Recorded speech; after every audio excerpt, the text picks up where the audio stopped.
कंदा आहियूं लखी गुलाम शाह मां। रिपोर्ट करे रहियो आहे अब्दुल गनी भयो।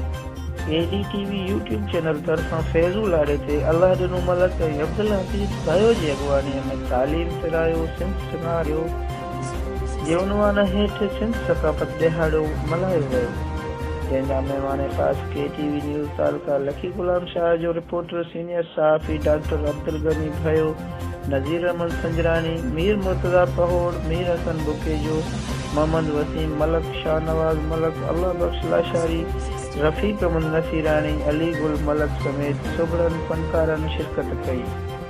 जॾहिं त सक़ाफ़ती प्रोग्राम में मेज़बान अल्लाह ॾिनो मलक ऐं अब्दुल हफीज़ भयो जन महिमाननि जो गुलनि सां शानदार इस्तक़बाल कयो ऐं सिंध जे सक़ाफ़त अजरक पेश कया। अॻुवाणनि वधीक चयो त अॼोको ॾींहुं असां लाइ बेहद ख़ुशीअ जो ॾींहुं आहे।